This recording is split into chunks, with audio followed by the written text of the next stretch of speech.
ജാതകം രചന ഐൻ അവതരണം ഷാഹുൽ മലയിൽ എഡിറ്റിംഗ് ഷെരീജ് പൂനൂർ നിർമ്മാണം PNR ക്രിയേഷൻസ്. ഹസ്നത 10 കിലോയാണ് വരുന്നത്. ഇപ്പൊ തന്നെ പണി തുടങ്ങേണ്ടി വരും. മേഘ എന്തൊക്കെ സാധനങ്ങൾ എത്രയൊക്കെ വേണമെന്ന് ആലോചിച്ച് കണക്കൂട്ടാൻ തുടങ്ങി. സാധാരണ ഇത്രയും വലിയ കേക്കൊക്കെ അപൂർവമായി വലിയ വെഡിങ് ഒക്കെ ആകുമ്പോഴാണ് ഓർഡർ കിട്ടാറ്. അതാണെങ്കിൽ അവർ തലേദിവസം നല്ല ഏൽപ്പിക്കാറ്. കുറച്ച് ദിവസം മുമ്പ് തന്നെ പറഞ്ഞു വെക്കും. അപ്പോൾ പ്രിപ്പയർ ചെയ്യാൻ കുറച്ച് സമയം കിട്ടും. ഇതിപ്പോൾ പെട്ടെന്ന് എന്ന് പറഞ്ഞുകൊണ്ട് ആകെ ഒരു അങ്കലാപ്പ്. വീട്ടിൽ ചെന്നാലും പണിയെടുക്കേണ്ടി വരും. എന്നാലേ പറഞ്ഞ സമയം സാധനം കൊടുക്കാൻ പറ്റുള്ളൂ. മേഘ പറഞ്ഞപ്പോൾ ഹസ്ന തലയാട്ടി. പിന്നെ മേഘയുടെ തലയിൽ മുഴുവൻ നാളത്തെ കേക്കിന്റെ കാര്യമായിരുന്നു. അതുണ്ടാക്കി സിദ്ധാർത്ഥിന്റെ കയ്യിൽ കൊടുക്കുവോളം ഒരു വിധത്തിലും സമാധാനം കിട്ടാൻ പോകുന്നില്ല. കേക്കിന്റെ ജോലിയാണെങ്കിൽ ഒന്ന് അങ്ങോട്ടോ ഒന്ന് ഇങ്ങോട്ടോ ഒന്ന് പാളിയിൽ മതി, മൊത്തം കയ്യിൽ നിന്ന് പോകും. ആവശ്യമുള്ള സാധനങ്ങൾ വാങ്ങിച്ച് ഹസ്നയാണ് മേഘയെ വീട്ടിൽ കൊണ്ട് ചെന്ന് വിട്ടത്. പതിവില്ലാതെ മേഘ ഹസ്നയുടെ കൂടെ വരുന്ന കണ്ടപ്പോൾ ഗീതയൊന്ന് പേടിച്ചു. ഇനി ഇന്നാളത്തെ പോലെ ബീപ്പിങ്ങാനും കുറേ തലയിറങ്ങിയതാണോ എന്ന് ഗീത കരുതി. എന്താടി മോളെ, എന്താ പറ്റിയേ? ഹസ്നയും മേഘയും കൂടെ സാധനങ്ങൾ വാരിപ്പറിക്ക് അകത്തേക്ക് നടക്കുമ്പോഴാണ് ഗീത ഓടി വന്ന്. ഒന്നുമില്ലമ്മേ, കുറച്ച് സാധനങ്ങളുണ്ടായിരുന്നു. ഇതുകൊണ്ട് ബസ്സിൽ കയറി വരാൻ അവൾക്ക് ബുദ്ധിമുട്ടാകും. അതുകൊണ്ട് ഞാൻ വീട്ടിൽ കൊണ്ട് വിട്ടതാ. ഹസ്ന അകത്തേക്ക് കയറും വഴി ഗീതയോട് പറഞ്ഞപ്പോൾ അവർക്ക് സമാധാനമായി. എന്താ, വലിയ ഓർഡർ എങ്ങാനും കിട്ടിയോ? അവർ കൊണ്ടുവന്ന സാധനങ്ങളിലേക്കൊന്ന് കണ്ടുപിടിച്ചുകൊണ്ട് ഗീത ചോദിച്ചു. 7-ത്തെ അമ്മൂമ്മയുടെ പിറന്നാളത്രേ. അതിനിന്ന് അവരുടെ കൊച്ചുമാവ് വന്നിട്ട് 10 കിലോ കേക്കിൻ്റെ ഒരു ഓർഡർ തന്നു. നാളെ ഉച്ചക്ക് മുമ്പ് ആ പയ്യൻ കേക്ക് കൊണ്ടുപോകാനും വരും. അതിനുള്ളിലെല്ലാം തീർക്കണം. എടി പിള്ളേരെ, നിങ്ങൾ ഇവിടെ നിന്ന് സഹായിക്കണം കേട്ടോ, പിടിപ്പത് പണിയുണ്ട്. ഹസ്ന അമ്മുവിനോടും അപ്പുവിനോടായി പറഞ്ഞു. അവരോട് അങ്ങനെയൊന്നും പറയേണ്ട ആവശ്യമില്ലെന്ന് അവൾക്കറിയാം. ചേച്ചി കിടന്ന് കഷ്ടപ്പെടുമ്പോൾ അവർ തീർച്ചയായും സഹായിക്കും. അന്ന് രാത്രി മുഴുവൻ മേഘയ്ക്ക് പണി തന്നെയായിരുന്നു. 2 പെൺകുട്ടികളും അമ്മയും അവൾ ഓരോന്നിനും സഹായിക്കുകയും ചെയ്തു. ഇനി ഐസിങ് അടക്കം ജോലികൾ ബാക്കിയുണ്ട്. അത് ഷോപ്പിലേക്ക് കൊണ്ടുവന്നിട്ട് ചെയ്താലും മതി. ഉണ്ടാക്കിയതൊക്കെയും അവൾ ഫ്രിഡ്ജിലേക്ക് സൂക്ഷിച്ച് എടുത്തു വെച്ചു. പിറ്റേന്ന് രാവിലെ കേക്കുകൾ ഷോപ്പിലേക്ക് കൊണ്ടുപോകാനായി ഹസ്ന കാറുമെടുത്താണ് വന്നത്. ഷോപ്പിലെത്തി മേഘ കേക്കിന്റെ ബാക്കി ജോലികളും തീർത്തു. സിദ്ധാർത്ഥ് വന്നിട്ട് ലെയറായിട്ട് സെറ്റ് ചെയ്യാന്ന് കരുതി. വരുന്നതിന് മുമ്പ് തന്നെ സെറ്റ് ചെയ്യാനായി ഫ്രിഡ്ജിൽ നിന്ന് കേക്ക് പുറത്തേക്ക് എടുക്കുമ്പോൾ നല്ല ചൂടുള്ള കാലാവസ്ഥയായതുകൊണ്ട് ചിലപ്പോൾ മെൽറ്റായി പോകും. 11 മണിയായപ്പോഴേക്കും സിദ്ധാർത്ഥ് എത്തി. കേക്ക് സെറ്റ് ചെയ്യുന്നതിന് മുമ്പ് സിദ്ധാർത്ഥിനെ അവർ കാണിച്ചു കൊടുത്തു. സെറ്റ് ചെയ്ത് വെച്ചാൽ കേക്ക് നല്ല ഹൈറ്റ് ഉണ്ടാവും. എടോ, ഇതിപ്പോ നല്ല ഹൈറ്റ് ഉണ്ടാവുമല്ലോ, കാറിൽ എങ്ങനെ കൊണ്ടുപോവാ? വേറെ കുറച്ച് സാധനങ്ങൾ കൂടി കാറിലിരിപ്പുണ്ട്, എല്ലാം കൂടി തട്ടിമറിഞ്ഞ് വീണാലോ? എന്ത് ചെയ്യുന്ന അർത്ഥത്തിൽ ഹസ്നയും മേഘയും പരസ്പരം നോക്കി. നിങ്ങൾ എനിക്കൊരു ഹെൽപ്പ് ചെയ്യാമോ? ഇതിപ്പോൾ ഇങ്ങനെ പീസാക്കി തന്നെ വീട്ടിലേക്ക് കൊണ്ടുപോകാം. അവിടെ ചെന്നിട്ട് സെറ്റ് ചെയ്യാം. നിങ്ങൾ ആരെങ്കിലും ഒന്ന് കൂടെ വരുമോ? സിദ്ധാർത്ഥ് ചോദിച്ചപ്പോൾ ഹസ്ന മേഘയും നോക്കി. മോനെ, ഒരു മിനിറ്റ്. സിദ്ധാർത്ഥ് അറിയാട്ടി. ഹസ്ന മേഘയും കൊണ്ട് കുറച്ചങ്ങോട്ട് നീങ്ങി നിന്നു. എടി, നീ ഒന്ന് കൂടെ ചെല്ലും. എനിക്ക് ടയർ സെറ്റ് ചെയ്യാൻ വലിയ വശമില്ല. ഹസ്നത്തെ ഞാനിങ്ങനെ അങ്ങോട്ട്? എൻ്റെ പൊന്നു മോളല്ലേ, ഒന്ന് പോയിട്ട് വാ. നിങ്ങൾ നേരത്തെ അറിയാവുന്നവരല്ലേ? ഹസ്ന അവളുടെ താടിൽ പിടിച്ചൊന്ന് കൊഞ്ചിച്ചു. മേഘ ആകെ പെട്ടതുപോലെയായി. ഒന്നും പറയാൻ പറ്റാത്ത അവസ്ഥ. ഹസ്നയ്ക്ക് അവളെ വിടാൻ തീരെ ഇഷ്ടമുണ്ടായിരുന്നില്ല. പക്ഷേ 7-ലെത്തുകാർക്കായതുകൊണ്ട് മാത്രമാണ് ഇങ്ങനെ വിടുന്നത്. ശരിയെന്നാ മനസ്സിലാ മേഘ പറഞ്ഞപ്പോൾ ഹസ്ന അവളെയും കൂടി സിദ്ധാർത്ഥിൻ്റെ അടുത്തേക്ക് ചെന്നു. മോനെ, ഇവള് വരും. മോൻ തന്നെ ഇങ്ങോട്ടേക്കൊന്ന് കൊണ്ടുവിടണേ. ഞങ്ങളങ്ങനെ ഷോപ്പിൽ നിന്ന് വീട്ടിൽ പോയി സർവീസ് ചെയ്ത് കൊടുക്കാറൊന്നുമില്ല. ഇതിപ്പോൾ നിങ്ങൾക്കായതുകൊണ്ടാണ്. സേഫായിട്ട് ഞാൻ തിരികെ എത്തിച്ചിരിക്കും, ഉറപ്പ്. പാതി കാര്യമായും പാതി കളിയായും സിദ്ധാർത്ഥ ഹസ്നയോട് ചിരിയോടെ പറഞ്ഞു. ഹസ്നയുടെ വെപ്രാളം കണ്ട് മേഘക്കും ചിരി വരുന്നുണ്ടായിരുന്നു. മേഘ, ഇപ്പൊ എത്തൂട്ടോ? സിദ്ധാർത്ഥ് സ്പീഡിൽ തന്നെയാണ് കാറ് വിട്ടത്. 7-ലെത്തെ തറവാടെത്തിയപ്പോൾ മേഘ അമ്പരന്ന് നോക്കി. അമ്മൂമ്മയുടെ പിറന്നാളാണെന്ന് പറഞ്ഞിരുന്നു. എന്നാലും വലിയ ആഘോഷമാണെന്ന് അറിയില്ലായിരുന്നു. ഇത് വലിയ പന്തലും കുറെ ആളുകളും അവർക്കിടയിലേക്ക് ഇറങ്ങാൻ തന്നെ അവൾക്ക് വല്ലാത്ത മടി തോന്നി. സിദ്ധാർത്ഥ് കാറ് വന്ന് പുറത്തേക്ക് ഇറങ്ങി. അപ്പുറം ചുറ്റി വന്ന് മേഘയുടെ സൈഡിലെ ഡോറും തുറന്നു കൊടുത്ത് കയ്യിലിരുന്ന കേക്കുകളും കൊണ്ട് അവളും പുറത്തേക്ക് ഇറങ്ങി. തറവാട്ടിലെ മുൻവശത്ത് നിന്ന് ബന്ധുക്കളോട് സംസാരിച്ചുകൊണ്ടിരുന്നിരുന്ന വൈദേഹി സിദ്ധാർത്ഥിന്റെ കാറ് വന്ന് കണ്ടപ്പോൾ ശ്രദ്ധ അങ്ങോട്ടേക്ക് അയച്ചു. സിദ്ധാർത്ഥിന്റെ ഒപ്പം മേഘ കാറിൽ വന്നിറങ്ങിയത് കണ്ടപ്പോൾ അവളുടെ കണ്ണുകളൊന്ന് കുറുകി. ഇവളെന്താ ഇവന്റെ കൂടെ ഇവിടെ? എത്രയ്ക്ക് അവനോട് കല്യാണം കഴിച്ചു എന്നൊക്കെ പറഞ്ഞാലും വേറൊരു പെണ്ണിനോട് അവൻ അടുക്കുക, അത് തന്റെ കൺമുമ്പിൽ.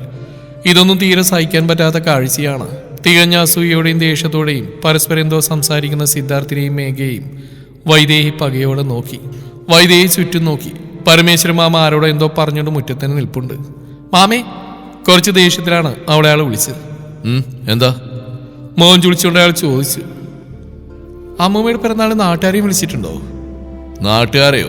ഉണ്ടെങ്കിൽ അത് നീ അറിയില്ലേ? പിന്നെ ആ പെണ്ണെന്താ ഇവിടെ? അവൾ നമ്മുടെ ബന്ധുവല്ലല്ലോ. സിദ്ധാർത്ഥിന്റെ അരികിൽ തന്നെ നിൽക്കുന്ന മേഘയെ ചൂണ്ടിക്കാണിച്ചുകൊണ്ട് വൈദേഹി ചോദിച്ചു. പരമേശ്വരൻ അങ്ങോട്ട് നോക്കി. ഏതോ ഒരു പെൺകുട്ടിയുമായി സിദ്ധു സംസാരിച്ച് നിൽപ്പുണ്ട്. എനിക്കറിയില്ല, ഇനി നിനക്കറിയണമെന്നുണ്ടെങ്കിൽ അവനോട് പോയി ചോദിക്കുക. നിസ്സാരമട്ടിൽ അതും പറഞ്ഞുകൊണ്ട് പരമേശ്വരൻ അവിടെ അരികിൽ നിന്നും പോയി. പിന്നെ വൈദേഹി നോക്കിയപ്പോൾ കണ്ടു സിദ്ധാർത്ഥും മേഘയും കൂടെ എന്തൊക്കെയോ പെട്ടികൾ താങ്ങി പിടിച്ച് കൊണ്ടുവരുന്നു. വൈദേഹിക്ക് തന്റെ തലപിരിക്കുന്ന പോലെ തോന്നി. അച്ഛന്റെ വാക്കും കേട്ട് താൻ ചെയ്തു കൂട്ടിയതൊക്കെ അബദ്ധമായി പോയോ? സിദ്ധാർത്ഥിന്റെ കൂടെ ഒരു പെണ്ണ് നിൽക്കുന്ന പോലും തനിക്ക് സഹിക്കാൻ കഴിയുന്നില്ലല്ലോ. ആ തനിക്ക് അങ്ങനെ കുറച്ചുനാളെങ്കിൽ കുറച്ചുനാൾ വേറെത്തി അവൻ ഭാര്യയെ കൊണ്ടുനടക്കുന്നത് കാണാൻ സാധിക്കും.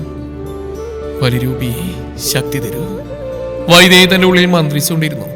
വൈദേഹിയെ കണ്ടപ്പോൾ തന്നെ അന്വേഷിച്ച് വൈദേഹി വീട്ടിൽ വന്ന കാര്യം അമ്മ പറഞ്ഞ മേഘ ഓർത്തു. ആ പരിചയഭാത്തിൽ അവളോട് പുഞ്ചിരിച്ചുവെങ്കിലും വൈദേഹിയിൽ നിന്ന് രൂക്ഷമായ നോട്ടമായിരുന്നു അതിന് കിട്ടിയ മറുപടി. മേഘക്കാകെ വല്ലാതെ തോന്നി. ഇവരെന്താ ഇങ്ങനെ നോക്കുന്നത്? ഇനി വീട്ടിൽ വന്നെന്നൊക്കെ അമ്മ പറഞ്ഞ അമ്മയ്ക്ക് ആള് മാറിയിട്ടാവോ? എടോ, സൂക്ഷിച്ചു കയറ്. തറവാടിലേക്ക് കയറുന്ന പടികളെന്നിൽ കാൽ തെന്നിയപ്പോൾ സിദ്ധാർത്ഥ് ഉറക്കെ വിളിച്ചു പറഞ്ഞു. അപ്പോഴേക്കും നിരഞ്ജന ഇവിടുന്ന് വന്ന് അവളുടെ കയ്യിൽ നിന്ന് ബോക്സുകൾ വാങ്ങിച്ചു കൊണ്ടുപോയി. മകന്റെ കൂടെ കയറി വരുന്ന പെൺകുട്ടിയെ രേണുകയും സംശയത്തോടെയും സൂക്ഷ്മതയോടെയും നോക്കി. എവിടെയോ കണ്ടു മറന്നൊരു മുഖം. അമ്മേ, ഈ കുട്ടി അകത്തേക്ക് കൊണ്ടുപോയിക്കോ. കേക്ക് സെറ്റ് ചെയ്യാൻ വേണ്ടി കടയിൽ നിന്ന് വന്നാ. നമുക്ക് ആളെ മനസ്സിലായോ? ഇവിടെ അടുത്തുള്ള കുട്ടിയാ. ഈ കുട്ടിയുടെ അച്ഛൻ നമ്മുടെ ബസ്സിലെ ഡ്രൈവറാ, സുധാകരൻ ചേട്ടൻ. സിദ്ധാർത്ഥ് പറഞ്ഞിട്ട് രേണുകയുടെ കണ്ണുകൾ വിടർന്നു. അപ്പൊ വൈദേഹി പറഞ്ഞ കുട്ടി ഇതായിരുന്നോ? സിദ്ധാർത്ഥിന് ആ കുട്ടിയാണെന്ന് അറിയാതെയാണ് ഇപ്പൊ കൊണ്ടുവന്ന്. തന്നെ അമ്പരപ്പോടെ നോക്കി നിൽക്കുന്ന രേണുകയെ നോക്കി മേഘ വല്ലായ്മയോട് പുഞ്ചിരിച്ചു. അമ്മ എന്തെങ്കിലും നോക്കുന്നു? കേക്ക് ഷോപ്പിലെ കുട്ടിയാ. കേക്കിന് നല്ല ഹൈറ്റ്. സെറ്റ് ചെയ്തുകൊണ്ടിരാൻ ബുദ്ധിമുട്ടായതുകൊണ്ട് ഈ കുട്ടിയെ കൂടെ കൂട്ടിയതാ. എടോ ചെല്ലടോ, കഴിയുമ്പോൾ വിളിച്ചാൽ മതി, ഞാൻ കൊണ്ടുവിടാം. വാ മോളെ, പരിചയമില്ലാത്ത ഒരാളെ കണ്ടപ്പോൾ ഞാൻ പെട്ടെന്ന് ഇങ്ങനെ നിന്നുപോയതാ. രേണുക്ക് എന്നതില്ലാത്ത സന്തോഷം തോന്നുന്നുണ്ടായിരുന്നു. ഇങ്ങനൊരു കൂടിക്കാഴ്ച അവൻ തീരെ പ്രതീക്ഷിച്ചതല്ല. വൈദേഹി ഇവളെ കണ്ടു കാണുമോ എന്തോ. ടേബിളിരിക്കുന്ന കേക്കിന്റെ അടുത്തേക്ക് മേഘ നടന്നപ്പോൾ രേണുക അവളെ പിടിച്ചു വെച്ചു. അതൊക്കെ പിന്നെ ചെയ്യാം, മോളിങ്ങോട്ട് വാ. ഒരു ജോലിക്കായി വന്ന് തന്നെ വലിയ അടുപ്പത്തിൽ രേണുക വിളിക്കുന്നുണ്ടപ്പോൾ മേഘയ്ക്ക് ചെറിയൊരു ജാളിത തോന്നി. രേണുക അവളെയും കൊണ്ട് നേരെ തറവാട്ടമ്മയുടെ മുറിയിലേക്കാണ് ചെന്ന്. ബന്ധത്തിലുള്ള തന്റെ സമപ്രായക്കാരികളുമായി ഓരോ തമാശകൾ പറഞ്ഞ് ചിരിക്കുകയാണ് തറവാട്ടമ്മ. പുതിയ സെറ്റ് മുണ്ടും ധരിച്ച് കണ്ണുകളിൽ നീട്ടി മഷി എഴുതി തലയിൽ അല്പം പൂവും വെച്ച് മനോഹരിയായിട്ടുണ്ടായിരുന്നു തറവാട്ടമ്മ. രേണുകയുടെ കൂടെ മേഘ വരുന്ന കണ്ടപ്പോൾ അവർ കണ്ണ് വട്ടം പിടിച്ച് നോക്കി. അമ്മയ്ക്ക് ആളെ മനസ്സിലായോ? ആ പിന്നെ മനസ്സിലായി. തറവാട്ടമ്മ ഉച്ചത്തിൽ ചിരിച്ചുകൊണ്ട് പറഞ്ഞു. മേഘക്കൊന്നും മനസ്സിലാവുന്നുണ്ടായിരുന്നില്ല. അന്ന് അമ്പലത്തിൽ വെച്ച് കണ്ടപ്പോഴാണ് തറവാട്ടമ്മ കുറച്ചെങ്കിലും അടുപ്പം കാണിച്ചതും സംസാരിച്ചതും. അതിനു മുമ്പ് താൻ കണ്ടിട്ടുണ്ടാവും, പക്ഷെ തന്നെ കണ്ടിട്ടുണ്ടാവില്ല. എന്നിട്ട് ഇവരൊക്കെ എന്തിനാണ് തന്നോട് ഇത്രയും അടുപ്പം കാണിക്കുന്നതെന്ന് അവൾക്ക് എത്ര ആലോചിച്ചിട്ടും മനസ്സിലായില്ല. അമ്മയ്ക്ക് പിറന്നാളിന് മുറിക്കാനുള്ള കേക്ക് ഈ കുട്ടിയാത്ര ഉണ്ടാക്കിയത്, അതുകൊണ്ട് സിദ്ധുമോന്റെ കൂടെ വന്നാ. രേണുക പറഞ്ഞപ്പോൾ തറവാട്ടമ്മ തലയാട്ടി ചിരിച്ചു. മേഘ വന്ന എന്തിനാണെന്നറിയാൻ അവരുടെ പിറകെ തന്നെ തിരക്കിട്ട് ഓടി വന്ന വൈദേഹിയും രേണുക പറഞ്ഞ് കേട്ടിരുന്നു. നേരത്തെ തന്റെ ആവശ്യങ്ങൾ നടത്താനായി സിദ്ധുവിനെ മേഘയെ കൊണ്ട് വിവാഹം കഴിപ്പിക്കാൻ പഠിച്ച പണി 18 എടുത്തെങ്കിലും അതൊന്നും വേണ്ടിയിരുന്നില്ലെന്ന് വൈദേഹിക്ക് അപ്പോൾ തോന്നി. തന്റെ ആത്മാവോൾ അലിഞ്ഞിറങ്ങിയവനാണ് സിദ്ധാർത്ഥ്. അവന് തനിക്ക് ഒരിക്കലും നഷ്ടപ്പെടുത്താൻ കഴിയില്ലെന്ന് വൈദേഹി അപ്പോൾ മനസ്സിലാക്കുകയായിരുന്നു. വല്ലാത്തൊരു പകയോടെ അവൾ മേഘയെ നോക്കി. തിരക്കിട്ട് കാറിന്റെ താക്കോലും കൂളിംഗ് ഗ്ലാസും എടുത്ത് ഇറങ്ങിപ്പോകുന്ന ജീവന്റെ പിന്നാലെ സുമതി ഓടിച്ചെന്നു. എങ്ങോട്ടാടാ ഈ പോകുന്നേ? ടെറസിൽ ഷീറ്റ് അടിക്കിയപ്പോൾ ആൾക്കാർ വരും. തന്ത കാലത്ത് ഏതോ ഒരു വഴിക്ക് പോയി, ഇനി നീയും കൂടെ പോയ എങ്ങനെയാ? അമ്മ ഒരു അത്യാവശ്യ കാര്യമാണ്, അമ്മ എങ്ങനെയെങ്കിലും ഒന്ന് ഡീൽ ചെയ്യേ.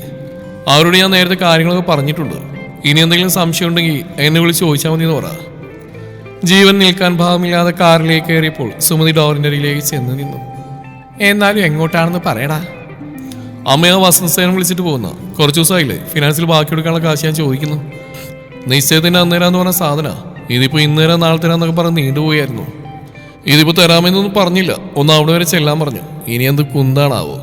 എന്നാ നീ പോയിട്ട് വാ, ഇവിടുത്തെ കാര്യങ്ങളൊക്കെ ഞാൻ നോക്കിക്കോളാം.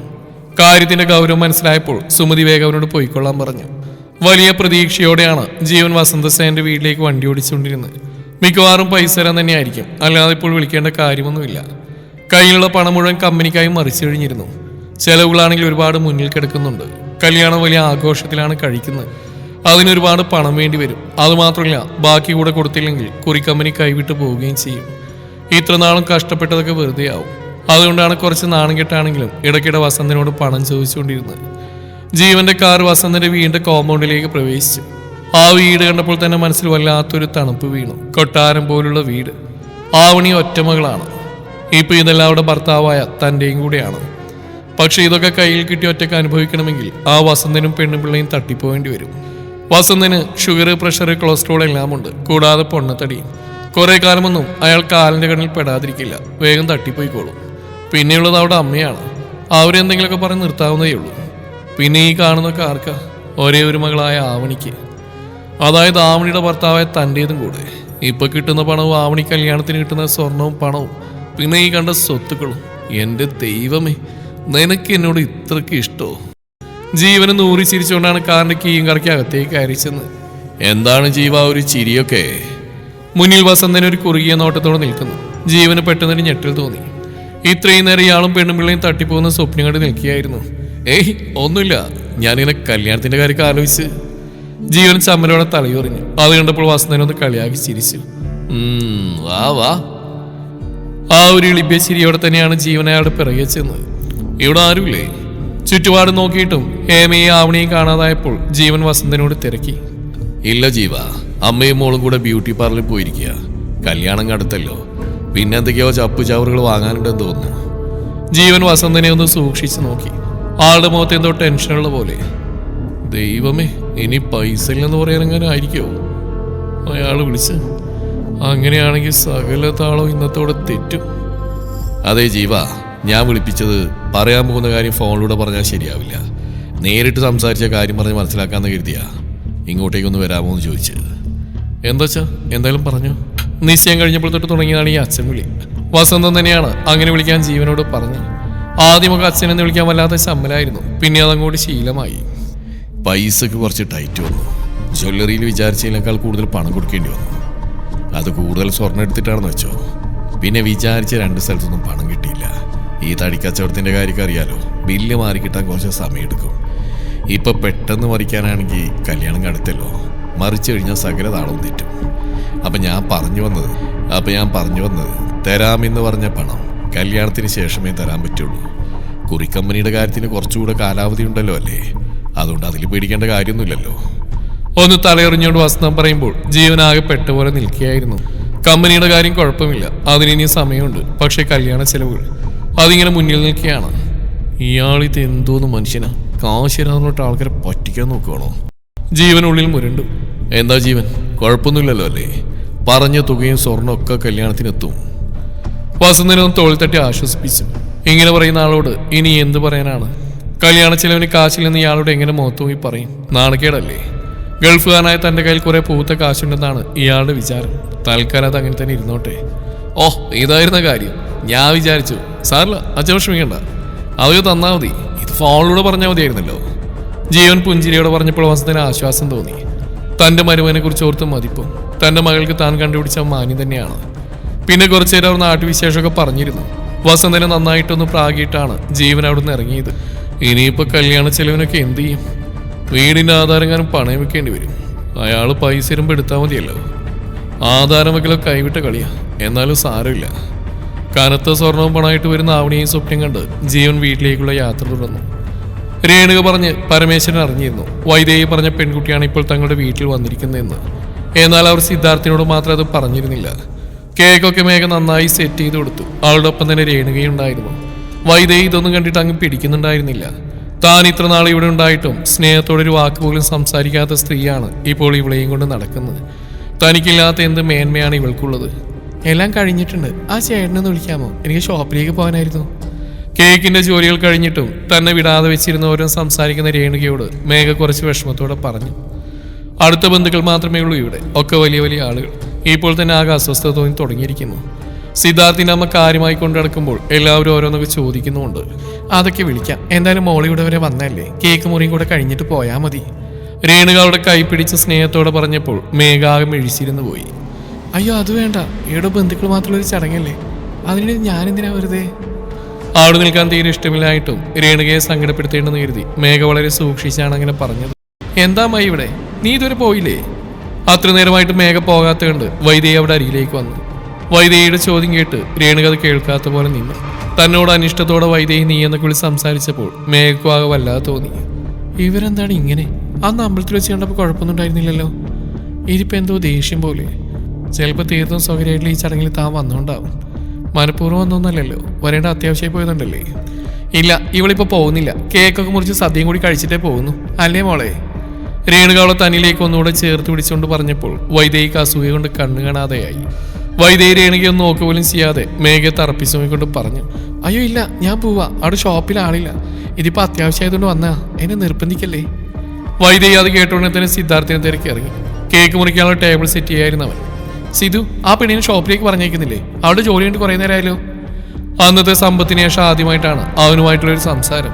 വൈദേഹി അടുത്തേക്ക് വന്നപ്പോൾ സിദ്ധാർത്ഥനെ നെഞ്ചൊന്ന് പിടിച്ചെങ്കിലും അവനോളം മൈൻഡ് ചെയ്യാത്ത പോലെ നിന്നു. വൈദേഹിക്ക് സഹിക്കാവുന്നതിലപ്പുറമായിരുന്നു അവന്റെ ആ അവഗണന. സിധു, ഞാൻ പറയുന്നീ കേൾക്കുന്നില്ലേ? അവന്റെ അരികിലായി നിൽക്കുന്ന നിരഞ്ജന്റെ അടുത്ത് നിന്ന് പറഞ്ഞപ്പോൾ നിരഞ്ജൻ ചെവിവെത്തിപ്പോയി. എന്തോ ഒച്ചയാ ചേച്ചി ഇത്, ബാക്കിയുള്ളവരുടെ ചെവി അടിച്ചു കളയല്ലോ.